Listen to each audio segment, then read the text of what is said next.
नमस्कार, मैं हूं आपके साथ सुमित अवस्थी और आप देख रहे हैं अपना फेवरेट डिबेट शो हम तो पूछेंगे, जो आपकी सलाह को, आपकी आवाज को, आपके सुझावों को मंच देने वाला कार्यक्रम। रोज की तरह आज भी दो बड़े मुद्दे। पहला मुद्दा वो जिस पर हमने कल भी 1 घंटे तक बहस की, परसों भी लंबी बहस चली IBN 7 पर। वो बहस अभी भी आगे ले जाने का वक्त है। बहस है आमिर खान को लेकर। आमिर खान साहब बयान देते हैं और ये कहते हैं कि वो अपनी बात पर अडिग हैं और उनके बयान को तोड़ मरोड़ कर पेश किया जा रहा है। आज उनके तमाम बयानों का पोस्टमार्टम किया जाएगा और ये पूछा जाएगा खुद आमिर खान से कि आखिर क्यों नहीं वो देश से माफी मांगते हैं, आखिर क्यों नहीं वो अपने दोस्त सलमान खान से सीखकर माफी मांगकर इस पूरे मामले को खत्म कर देते हैं। आखिर क्यों आमिर खान सिर्फ कुछ खास बातों पर सफाई दे रहे हैं और बाकी के अपने बयानों पर चुप्पी साध ले रहे हैं।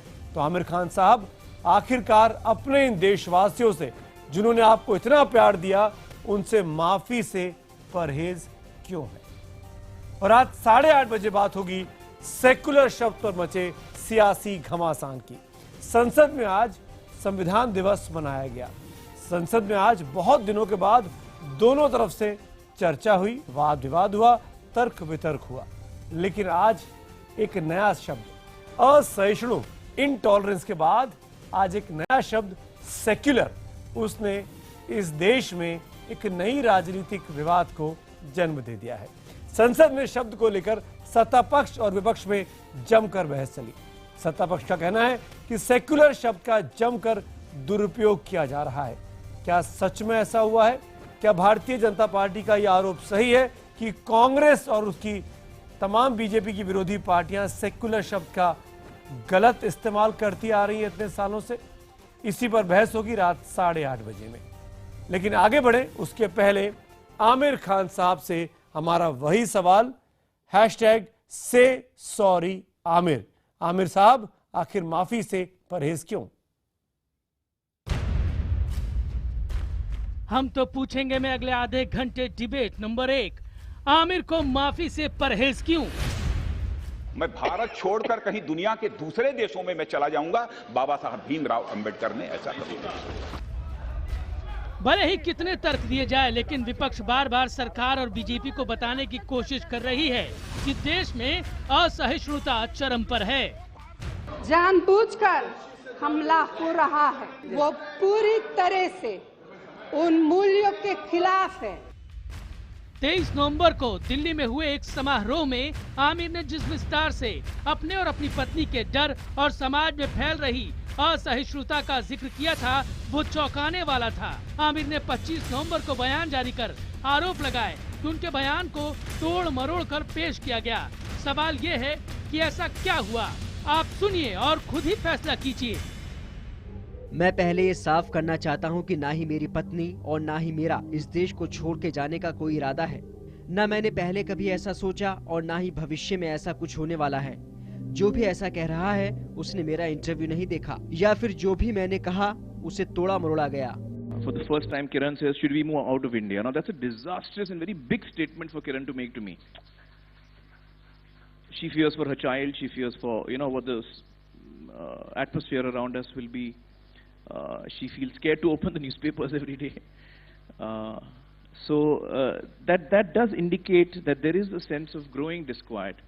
It's a sense of growing despondency. Apart from alarm, there's one part of it is alarm. There's another part you feel depressed. You feel low. You feel, why is this happening? So that sense does exist in me, to be quite honest.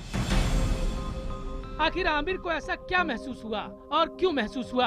उनके बयान पर सवाल तब भी उठे जब 11 नवंबर को एक न्यूज चैनल को दिया गया उनका इंटरव्यू सामने आया। Open to change, we are open to ideas. There is a lot of positivity right now. So I have a lot of hope as well. You have a view on Mr. Modi? I'm not so, especially in the last 1 year, I've not been so in touch with politics and I've not really studied what's going on.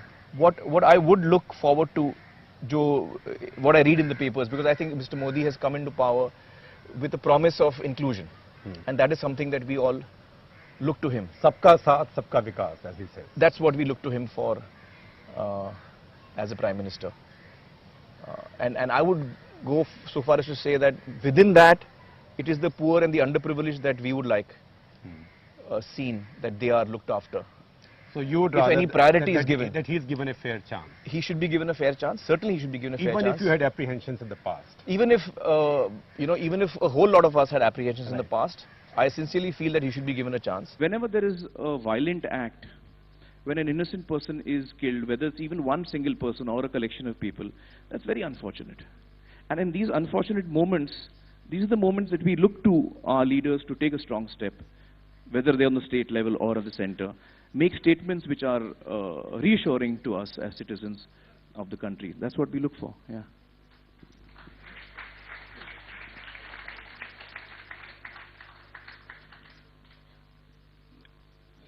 You know, but sort of thinking about... So in that sense, to actually complete my answer, I think I went off a long way. To complete your answer, do I agree with that? I also feel that there is a sense of insecurity, there is a sense of fear.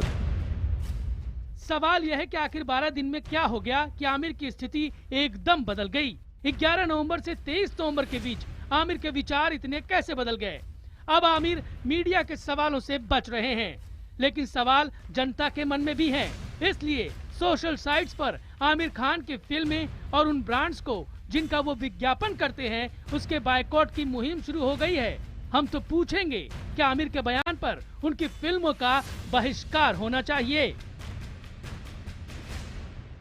Aamir Khan कहते हैं कि उनके बयान को तोड़ा मरोड़ा जा रहा है और हम ये उनसे पूरे आदर के साथ उनकी इस चुनौती को स्वीकार करते हैं और आमिर खान को मंच देना चाहेंगे कि आए और हमारे सवालों का जवाब दें। और अगर वो जवाब नहीं देंगे तो ये सवाल हम क्यों नहीं पूछें कि क्या आमिर के बयान पर उनकी फिल्मों का बहिष्कार होना चाहिए? अगर आपको लगता है कि हाँ, तो IBN7 स्पेस देकर Y लिखिए और ना के लिए IBN7 स्पेस देकर N लिखिए। अपनी राय 51818 पर SMS करें। #HTP और #say आमिर के जरिए ट्वीट कर भी आप अपनी राय हम तक पहुंचा सकते हैं। IBN खबर के फेसबुक पेज के जरिए भी आप हमसे जुड़ सकते हैं। अपनी राय हमको पहुंचाएं। इस शो में हम तमाम राय को शामिल करने की कोशिश जरूर करेंगे। बड़ी चर्चा के लिए जो आज मेरे साथ कुछ बड़े चेहरे हैं, उनका परिचय आपसे कराता हूं। भारतीय जनता पार्टी के प्रवक्ता सुधांशु त्रिवेदी साहब मेरे साथ हैं। कांग्रेस पार्टी के प्रवक्ता जीतू पटवारी पहली बार मेरे साथ इस शो पर। जीतू, आपका स्वागत है। समाजवादी पार्टी के प्रवक्ता नावेद सिद्दीकी साहब हमारे साथ हैं। गरीब नवाज फाउंडेशन के अध्यक्ष मौलाना अंसार रजा साहब हमारे साथ हैं और जाने माने अभिनेता, फिल्म इंडस्ट्री को रिप्रेजेंट करने के लिए राजा बुंदेला साहब मेरे साथ हैं। बुंदेला साहब, आपका भी स्वागत है। आप पहली बार मेरे साथ इस शो में हैं। 45 सेकंड का मैं ओपनिंग रिमार्क के लिए वक्त देता हूं और फिर हम डिबेट को ओपन करते हैं। और जब ओपनिंग रिमार्क्स होते हैं तो किसी दूसरे को इंटरवीन करने नहीं दिया जाता। अगर कोई कोशिश भी करता है तो हम उसका ऑडियो अप नहीं करते हैं, उसका ऑडियो नहीं सुनवाते हैं। तो पहले 45 सेकंड बारी बारी से सबके लिए और फिर डिबेट को ओपन करता हूं। सबसे पहला सवाल मेरा राजा बुंदेला साहब आप ही से है, क्योंकि आप फिल्म फेटर्निटी को अच्छे से जानते हैं। आमिर खान साहब माफी नहीं मांग रहे हैं। आमिर खान साहब अपने 23 तारीख के बयान पर कायम है। आमिर खान साहब ये कहते हैं कि उनके बयान को गलत समझा जा रहा है, तोड़ा मरोड़ा जा रहा है। हम सब पर सवाल खड़े करते हैं। आमिर खान साहब अगर माफी नहीं मांगेंगे तो आखिर हम उनकी फिल्में क्यों देखें, क्यों उनके दिए हुए ब्रांड्स को खरीदें? राजा बुंदेला, आपकी राय। देखिए, ये फैसला हमें सुमित जी जनता पर छोड़ देना चाहिए। इस देश की जनता बहुत समझदार है, वो फैसला लेती है किसके साथ जाना है और किस फैसले को लेना है। हम कोई नहीं होते हैं कि ये कहें, ये करें और वो करें, ये उनको कहें। लेकिन एक चीज़ मैं ज़रूर कहूँगा, इस देश की जनता को ज़्यादा से ज़्यादा तादाद में जाकर आमिर की फिल्म देखनी चाहिए और आमिर को ये सबक सिखाना चाहिए कि हमारे बारे में जो भी आपने बयान दिया वो कितना गलत है और हम में कितनी टॉलरेंस है। ये मैं आपकी पिक्चर दिखा के साबित करता हूँ। दूसरी बात मैं ये कहना चाहूँगा कि हमारे एक्टर्स को सीनियर एक्टर्स से भी सबक लेना चाहिए। इस देश में इमरजेंसी लगी, बाबरी मस्जिद ढाई गई, सिखों के कत्लेआम हुए, फिर भी कभी किसी एक्टर ने अपने दायरे से जाकर ये नहीं कहा कि इस देश में ऐसे जोड़ता है। राजा जी माफी साहब, 45 सेकंड हो चुके। मैं डिबेट को आपको दोबारा शामिल करूंगा। नवेद सिद्दीकी साहब, आपने सुना राजा बुंदेला साहब के बयान को। मैं आपकी राय जानना चाहूंगा। आमिर खान की फिल्मों का बहिष्कार क्यों नहीं होना चाहिए? देखिए, आमिर खान साहब ने सुमित जी जो भी कहा है, उनके बयान को कि तोड़ मरोड़ के पेश किया जा रहा है, ये बिल्कुल एक तरीके से सही हम कहेंगे, इसलिए क्योंकि आमिर खान साहब का ये बयान था नहीं नंबर 1, ये बयान था उनकी बेगम का, उनकी अहलिया का, जिन्होंने अपने बच्चों के लिए ये बात कही। और अपने बच्चों के लिए उन्होंने क्यों कही? क्योंकि अपने बच्चों का मुस्तकबिल चाहती थी, बच्चों का फ्यूचर चाहती थी, एक अच्छा फ्यूचर चाहती थी, इसलिए उन्होंने ये बात कही। और उनकी बेगम जो है वो नॉन मुस्लिम है, उन्होंने मुस्लिम धर्म को अपनाया नहीं, अभी भी वो एक नॉन मुस्लिम है। तो जब एक नॉन मुस्लिम शख्स ये बात कहता है तो ज़रा इसी पे हमें सोचना चाहिए, इसी पे विचार करना चाहिए कि देश का वाकई में सचमुच में इस वक्त बहुत बुरा हाल है और असहिष्णुता जो है वो जिस तरह से फैली हुई है, इसको कोई रोक नहीं सकता और इसको रोकने के लिए खुद प्रधानमंत्री मौलाना अंसार रजा, आमिर खान साहब के मेरे ख्याल से नवेद सिद्दीकी साहब देख नहीं पाए, मैंने चर्चा शुरू करने के पहले वो पूरे बयान दिखाए जिसमें आमिर खान के कॉन्ट्रडिक्शन खुलकर नजर आ रहे थे। और कहीं भी मैं चुनौती देता हूं किसी भी गणमान्य को कि आए खुलकर डिबेट कर ले, कहीं भी आमिर खान साहब माफी ना मांग रहे हैं। और मैं ये भी चुनौती देता हूं कि कहीं भी किसी भी बयान को तोड़ा मरोड़ा नहीं गया है। मैं रिपीट कर दूं अंसार रजा साहब आपके पास आने के पहले, जो बात वो किरण राव के रेफरेंस में कहते हैं, जिसकी तरफ नवेद सिद्दीकी आपने इशारा किया, वो आमिर खान कहते हैं उसी इंटरव्यू में, that sense does exist in me to be quite honest. जो वो डर है वो मेरे अंदर भी है, जो मेरी बीवी के साथ, जो मेरी बीवी को लगता है, और ईमानदारी से मैं बात कर रहा हूं। ये आमिर खान के शब्द हैं। अंसार रजा साहब, आमिर खान माफी नहीं मांग रहे हैं, अपनी बात पर अडिग है, हमको उनकी फिल्में क्यों नहीं देख, क्यों हम उनकी फिल्मों का बहिष्कार ना करें? जी, फिल्म लोग देखें न देखें, मेरा इससे कोई लेना देना नहीं है।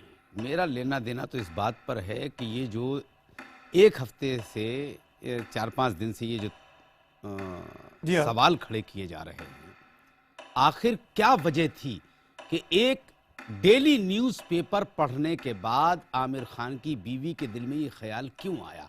हमारा जहन यहाँ जा रहा है। हिंदुस्तान जैसा अमन पसंद मुल्क, जहाँ दुनिया के लिए दरवाजे हमारे मुल्क के खुले हैं, हमारा हिंदुस्तान का दिल इतना बड़ा है कि दुनिया चली आए। हमने तस्लीमा नसरीन को बर्दाश्त किया, रुशदी को बर्दाश्त किया, आमिर खान साहब की बीवी के दिल में आखिर ये सवाल क्यों खड़ा हुआ? वो आमिर खान जो हिंदुस्तान की रीढ़ की, जो हिंदुस्तान की पब्लिक के कंधे पे चढ़ करके हीरो बने। जी, मैं आता हूं 45 सेकंड। जीतू पटवारी, आमिर खान साहब की फिल्मों का बहिष्कार करेंगे आप लोग या नहीं करेंगे? नहीं, बात यह है कि इस तरह की बातें आ क्यों रही है। बात यह है सुमित जी कि जब भी कोई मुस्लिम व्यक्ति इस बातें उठाता है तो उसको पाकिस्तान भेजने या देश छोड़ने की बात पे आ जाते हैं। अगर कोई आम नागरिक हिंदू उठाता है तो उसको कहते हैं ये कांग्रेस से जुड़े हुए लोग हैं। ये अगर असहिष्णुता या जो सहन न किया जा सके, इस शब्द के लिए इतनी बहस होने लगी, तो ये समझ में आना चाहिए कि इसकी जिम्मेवारी किसकी है। सरकार को आगे आके इन लोगों से बात करनी चाहिए, पूछना चाहिए कि इस तरीके का क्या माहौल है और सुधार कैसे हो। और यही बात सबसे महत्वपूर्ण है। मैं समझता हूं कि आमिर खान ने जो बातें कही उसके भाव को समझना चाहिए। जो सत्ता में बैठे लोग हैं उनको इस बात का एहसास, देश में किस तरीके का वातावरण, विकास, सबका साथ सबका विकास, इसको कैसे हम मूल रूप दे पाए। जीतू भाई 45 सेकंड हो गए, मैं लौटूंगा। सुधांशु त्री, मैंने हालांकि लगता नहीं कि जीतू पटवारी देख पाए, आमिर खान का 11 तारीख का बयान भी सुनाया, जब सबका साथ सबका विकास की पैरवी करते हुए उन्होंने नरेंद्र मोदी जी को एक मौका देने की इत्मीनान से बात की थी। मेरा सवाल लेकिन आपसे है सुधांशु त्रिवेदी, क्या आमिर खान को माफी नहीं मांगनी चाहिए इस देश के जनता से? देखिए, आप जितनी बड़ी शख्सियत होते हैं उतनी बड़ी आपकी जिम्मेदारी होती है, इसलिए उतना ही सोच समझ के बोलना चाहिए। और खासकर तब ज्यादा महत्वपूर्ण हो जाता है कि आप 11 नवंबर को कुछ और बोलते हैं और 23 नवंबर को अचानक आप बदल जाते हैं, उसका कोई आपको लॉजिकल रीजन समझ में नहीं आता। दूसरी बात, अगर उनको इंटॉलरेंस नजर आती है तो मैं सिर्फ एक उदाहरण दूंगा। अभी कुछ दिन पहले मुस्लिम पर्सनल लॉ बोर्ड के सदस्य मिस्टर कुरैशी ने अपनी किताब में यह लिखा कि भगवान राम पाकिस्तान में पैदा हुए। मुस्लिम पर्सनल लॉ बोर्ड से जुड़ा व्यक्ति ये बोल रहा, उसके बाद देश में कहीं कुछ नहीं हुआ। फिर भी अगर उनको उसमें टॉलरेंस नजर नहीं आई तो उनकी जो पिक्चर है ना तारे जमीन पर, जिसमें वो बच्चा दरशील सफारी जिसको डिस्लेक्सिया बीमारी है कि वो शब्दों को सही पढ़ नहीं पाता है, शायद आमिर खान जी उसी बीमारी से वाबस्ता नजर आते हैं। इसलिए मैं अंत में सिर्फ ये कहूंगा कि उन्हें ध्यान रखना चाहिए कि बानी एक अमोल है, जो कोई बोले जान ये तराजू तोल के तब मुख बाहर। 45 second, debate is open now, कोई भी आदमी बीच में बोल सकता है। लेकिन सबसे पहले राजा मुंदेला मैं आपसे पूछूंगा, क्या आमिर खान, क्योंकि वो कंट्रोवर्सीज में रहे हैं, आमिर खान सत्यमेव जयते जैसा प्रोग्राम लेके आते हैं जो कंटेम्पररी इश्यूज पर है, समय जो समकालीन विषय है उन पर वो शोज बनाते हैं, आमिर खान को क्या ये नहीं पता होगा कि वो 11 तारीख को क्या बोल रहे हैं और 23 तारीख को क्या बोल रहे हैं, बिल्कुल विरोधाभास। तो क्या आमिर खान अपनी फिल्म का प्रचार कर रहे हैं आने वाली दंगल का? सुमित जी, उनको अच्छी तरह से पता था, पूरे देश में एक नए माहौल को पैदा करने की कोशिश की जा रही है और उनको अच्छी तरह से मालूम था जो बयान दिया है और उसके 1 घंटे बाद ही मोदी विरोधी ताकतें एक साथ लामबंद हो गईं और सबने तुरंत आनन फानन आमिर खान का समर्थन कर दिया। जैसा अभी शांतु जी ने कहा है कि आप, सुधांशु जी ने कहा है कि इतनी बड़ी घटना हुई, ये बता दिया गया कि राम का जन्म पाकिस्तान में हुआ, तब उसके खिलाफ कोई नहीं खड़ा हुआ और तब उनके बारे में किसी ने नहीं कहा। AR रहमान को रजा एकेडमी ने फतवा जारी करके इस देश से निकालने का और मानने की बात कही, तब कोई खड़ा नहीं हुआ। इनमें से कोई आदमी खड़ा होके ये नहीं बोला, ना कांग्रेस बोली, ना सपा बोली, ना ममता बनर्जी बोली कि नहीं ये गलत बात है और उनको ऐसा नहीं कहना चाहिए। आप समझने की कोशिश नहीं करते हैं कि ये दंगल के पहले का दंगल है। अभी उन्होंने, आमिर खान ने एक भूमिका बना ली है, इस पर वाद विवाद चला, मीडिया में 3 दिन छाए रहे। इसके बाद वो कहेंगे कि मैं शर्मिंदा हूं, फिर वो जनता से कहेंगे मुझे माफ कर दो, तब तक फिल्म आ जाएगी, फिल्म देखेंगे और हमारी, पर फिल्म तो 1 साल के बाद आनी है, जनता है दिसंबर 2016 की। अरे नहीं सर, 1 साल में, अरे नहीं सर, पोस्ट प्रीपोन्ड हो गई है फिल्म। आपको, आप यही तो है कि आप सिनेमा वाले जिस तरह से चलते हैं उनको आप समझ लीजिए, उनकी अभी से ही यही भूमिका है और इसी बीच कितनी बातें और होंगी जिसमें आमिर खान की महत्वपूर्ण भूमिका होगी और वो इस देश के किस पहलू से जुड़ेंगे ये हमारे सामने उजागर होगा। जीतू पटवारी, खुद ही कहा कि जो आदमी, जीतू पटवारी जवाब दीजिए, आमिर खान अपनी फिल्म का प्रचार कर रहे हैं और कांग्रेस और बीजेपी की विरोधी पार्टियां आमिर खान के जरिए बीजेपी पर हमला कर रही हैं। नहीं सुमित जी, मैं बात यही मैंने जो शुरुआत में कही कि जिस तरीके से देश में वातावरण बना, इसकी जिम्मेवारी किसकी है? अगर ये कोई एक लेखक नहीं, करीब 3000 लोगों ने अपने पद त्यागे हैं, तो क्या सरकार की जिम्मेवारी नहीं थी कि वो आके उनसे बात करे, उनको बुलाए? नरेंद्र मोदी जी विदेशों में जाके बात करते हैं, पूरी बात, पूरी लिख दी थी। 1 मिनट, आप भी पूरी बात सुन लीजिए। 40 लोगों ने चिट्ठी लिख के दी थी। बुंदेला जी, आप बीच में, इन्हीं ने चिट्ठी लिखी थी कि मोदी जी को ओबामा से लिख के कहा था कि किसी भी तरह का वीजा न दिया जाए। बुंदेला जी, आपके संज्ञान के लिए कह रहा हूँ, आपको गरिमा को शोभा नहीं देता बीच में बात करना। अरे आप बोलिए, मैं आपको ये बात सुनी है आपकी। राजा भैया, आप मध्य प्रदेश के हैं, मैं जानता हूँ आपको, आप पूरी बात सुने भाई। मेरा आपसे अनुरोध है कि देश में ये वातावरण बन रहा है और अगर कोई किसी व्यक्ति अपने विचारों को रखता है, तो जिस तरीके से उसका विरोध होता है या कोई उसका पक्ष नहीं, विरोध कहाँ हो रहा है? मेरा अनुरोध, जीतू आप ये बताइए, जब 11 नवंबर को इन्हीं आमिर खान ने नरेंद्र मोदी जी को सर्टिफिकेट दिया, तब तो आप लोगों ने कुछ नहीं कहा, आमिर खान को विरोध नहीं किया। आमिर खान ने 23 तारीख को देश में इनटॉलरेंट माहौल की बात की, डरने की बात की, आप लोगों ने इसको इश्यू बना दिया। राहुल गांधी उनके हक में ट्वीट करने लगे, आप लोग उनकी तरफ से बैटिंग करने लगे। सुमित जी, 11 नवंबर को अगर आमिर खान ने सबका साथ सबके विकास की बात करने की और मोदी जी का समर्थन किया, तो कांग्रेस ने आमिर खान का तो विरोध नहीं किया। आप मेरी बात को समझने की कोशिश करें। देश में कांग्रेस और भारतीय जनता पार्टी और सत्ता और विपक्ष की बात नहीं है। बात यह है कि देश में अगर ये बातें होने रहे, क्राइम विचारों से, आप साहित्य और मीडिया से जुड़े हुए हैं सुमित, मैं ये बताना चाहता हूं कि एक की हत्या कर दो बहुत छोटी बात है, पर विचारों के रूप में इस देश में ऐसा वातावरण बने कि कोई बड़ा तबका डर जाए। या कल मुर्गी कोई मुस्लिम तो नहीं थे, या जिस तरीके से ईसाई पे चर्च पे एक हमला हुआ दिल्ली में, जब ये बातें तो नहीं हुई थी, जब उसके बाद ये मोहम्मद जो जिसकी हत्या हुई, ये समय मेरी पूरी बात बताइए ना जीतू, अंतर हो रहे हैं, फिर हम बताएं। गरीब नवाज फाउंडेशन के मौलाना अंसार रजा को पूछ रहे हैं आपसे। सुधांशु जी, मैं आता हूँ। जीतू पटवारी साहब, बुंदेला जी 1 मिनट। जीतू पटवारी साहब, बड़ी तफसील बांधी आपने। मैं एक बात सिर्फ आपसे जानना चाहता हूं, क्या आमिर खान के कंधे पे चढ़ के भारत के मुसलमानों को फिर से हथियाना चाहते हैं क्या? नहीं, विषय ये किसी के हथियाने का या किसी को छोड़ने आज क्यों निकल के आए फिर आमिर खान के पक्ष में? इससे पहले भी हम उन लेखकों के पक्ष में आए थे, जब लेखकों तो मोदी के खिलाफ जा रहे थे ना, इसलिए आप आ गए थे। इस्तीफा दिया। नो, ये गलत तरीका है, आप उसको डिफाइन अलग तरीके से कर रहे हैं। कांग्रेस पार्टी का कमाल की बात है यार कि तारा सहगल ने जब सवाल उठाया तब तो आमिर खान नहीं था, मुस्लिम तो नहीं थी तारा सहगल। जब भी राजा जी एक मिनट, सुधांशु त्रिवेदी, तारा सहगल किसके रिश्तेदार थी? मुझे बताइए, तारा सहगल किसकी रिश्तेदार थी? सुधांशु त्रिवेदी, जीतू जी, मेरे पास दो पैनलिस्ट और है। जीतू एक मिनट, जीतू पटवारी, देश में अपने विचारों को रखने की सबको स्वतंत्रता है भैया, बिल्कुल है, तभी तो हम डिबेट कर रहे हैं, और तभी आज इस देश की ये विशेषता है कि मेरे जैसा छोटा पत्रकार आमिर खान जैसे बड़े स्टार के ऊपर, जिसके लाखों करोड़ों मेरे फैन है, मैं ये सवाल पूछ सकता हूं आमिर खान से कि आमिर खान, आपने इस देश का दिल तोड़ा है, आपको माफी मांगनी चाहिए। सलमान खान ने माफी मांगी 2 महीने पहले याकूब मेमन के मामले में, सलमान, उनके पिताजी सामने आए सलीम खान, उन्होंने मामले को रफा दफा किया। आमिर खान ये क्यों नहीं कर सकते? सुधांशु जी, सुधांशु आप कुछ कहना चाह रहे हैं? देखिए, जीतू पटवारी जी ने जो बोला, उनकी बात से मैं सहमत हूं। देश में हर व्यक्ति को कहने का अधिकार है, पर अपने वास्तविक स्वरूप के साथ आके बोलो। नयनतारा सहगल जी ये ना कहें कि मैं साहित्यकार हूं, कहें मैं राजीव गांधी की रिश्तेदार हूं, इसलिए मैं ऐसा कह रहा हूं। जो अभी बुंदेला साहब ने कहा, अरे भाई, जिन लोगों ने बाकायदा लिखित प्रेस विज्ञप्तियां दे देकर चुनाव से पहले देश से अनुरोध किया कि मोदी जी की सरकार आने को रोको, वो सीधे कहें कि हम साहित्यकार हैं मगर हम राजनीतिक पाले में खड़े हैं। जिन लोगों ने जाकर मोदी जी के विरुद्ध बनारस में प्रचार किया, वो अब साहित्यकार का मुलम्मा ओढ़कर ना आए, वो सीधे कहें कि हम एक राजनीतिक पाले में खड़े, आइए बोलिए, कहीं कोई समस्या नहीं है।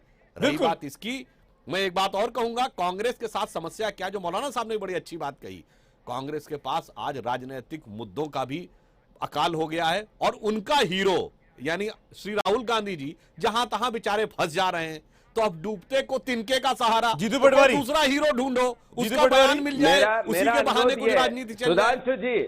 सुधांशु जी, नयन तारा के अलावा भी जिन लोगों ने इस्तीफे दिए वो तो कोई कांग्रेस वालों के रिश्तेदार नहीं थे। मैं कह रहा हूं, पढ़ विचार लीजिए,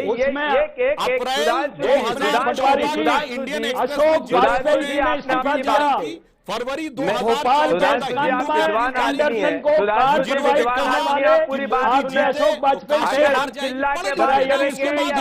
की बात काटेंगे तो मैसेज नहीं दे पाएंगे सुधांशु जी। नहीं, एक मिनट सुन लीजिए, आप भी तो सुन लीजिए, आप लगातार बोल रहे हैं। हम आपको सुन लीजिए, इस्तीफे दिए हैं। अशोक वाजपेयी जी ने इस्तीफा दिया, भोपाल गैस कांड जब हुई तब। जीतू भाई एक मिनट, आप ही तब से बोल रहे हैं। नवेद सिद्दीकी कुछ बोलना चाह रहे हैं। नवेद सिद्दीकी, मेरा सवाल बहुत सीधा साहब से, ये वही आमिर खान है जिन्होंने उस पिटीशन पे हस्ताक्षर किए थे जो अमेरिका को लिखी गई कि नरेंद्र मोदी जी को वीजा ना दिया जाए। आज आप कैसे मान लें कि आमिर खान राजनीति नहीं कर रहे हैं? नवेद सिद्दीकी, मैं एक बात ये कहना चाहता हूं कि आज जो डिबेट में जो जिक्र हो रहा है, और जिसपे अभी जिक्र किया गया कि आमिर खान की फिल्म पे बैन लगाना चाहिए या उनकी फिल्म को देखना छोड़ देना चाहिए, इसके ऊपर हम ये कहना चाहेंगे कि कलाकारों को, साहित्यकारों को राजनीति से दूर रहना चाहिए। क्यों? कलाकार हो रहा है, राजनीति से उसको दूर रखिए। इसलिए बयान नहीं देने चाहिए ना, बयान क्यों देते हैं? क्यों राजनीति मानने की कोशिश करते हैं? के लिए क्यों अपनी इमेज के नाम पर चुनाव जीतने की कोशिश करते हैं?